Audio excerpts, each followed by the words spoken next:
आप जरा कैलकुलेटर निकाल लें, पेन और कॉपी भी पकड़ लें। मैं पूरे में आर्मी चीफ की तनख्वाह देखें बनती है 3.5 लाख, तो महीने में कितनी 42 लाख होगी। 6 साल में 2 करोड़ 52 लाख। अब आप 6 साल में अगर वो 1 रुपया भी ना खर्च करें हाजी साहब, तो उनके पास 2 करोड़ 92 लाख है। लेकिन सिर्फ हजियानी साहिबा के पास 12 अरब निकला है। अब ये कैलकुलेटर पर नहीं आते, मैंने लिख के देख लें आप। और याद रखिए ये वहां से निकले हैं, ये डिक्लेयर्ड है, ये ऑन रिकॉर्ड है, अभी बेनामी जायदादें सामने नहीं आई।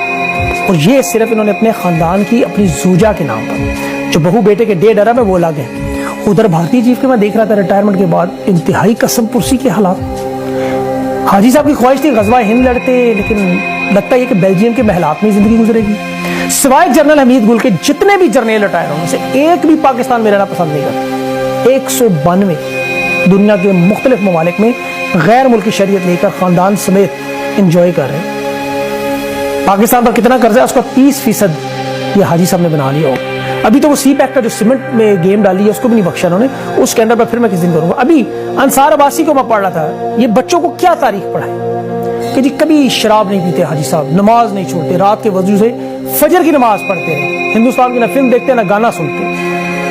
और अल्लाह का फजल इन पे फिर ऐसा हुआ कि 2016 तक जिस बीवी के पास कोड़ी टका नहीं था वो अरबपति बनकर इंटरनेशनल लेवल पर बिजनेस कर रहे हैं। इंटरनेशनल लेवल पर जायदादें, फार्म हाउस, कमर्शियल प्लॉट, प्लाजे, स्टेटमेंट्स, 43 करोड़। ये जो डॉलर आपको पाकिस्तान में शॉर्ट नजर आते हैं ना, गायब हो जाते हैं, मिलते नहीं, आजकल नहीं मिल रहे, ये खरीद कर जखीरा करते हैं। 6 लाख डॉलर इन्होंने मार्केट में शॉर्ट किया, वो 66 करोड़ रुपए का बन गया बैठे बैठे।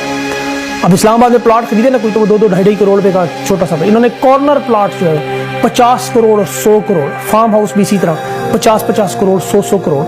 करोड़ तो अब इनके लिए कोड़ियों के भाव बन चुका है। अच्छा, मजे की बात है कि हर घर के बाहर हाज़ा मिन फजल रब्बी लिखा हुआ है, सारे महल पे। मुलाजमत में ये मुहिब वतन जो ही अभी मुशर्रफ साहब की रिपोर्ट पढ़े थे कि हिंदुस्तानी नेशनल के उसका बेटा दुबई में रेस्टोरेंट्स और अरबों की प्रॉपर्टी का कारोबार कर रहा है। ये हमें हिंदुस्तान का नाम नहीं लेते, तिजारत की बात करें गुस्सा करते, गद्दार कहते हैं। अगर अलीम खान वज़ीर आला लग जाता पंजाब का तो ये 12 अरब की जगह 1200 अरब होते डिक्लेयर्ड।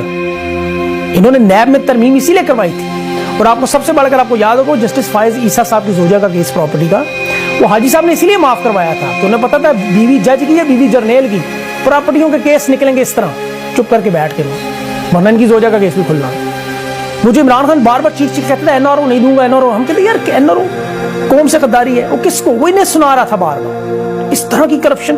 और दूसरी तरफ इनके बेताज करप्शन के बादशाह इटली के शहर मिलान में इनकलाब लाने के लिए पिज्जा खा रहे बैठे,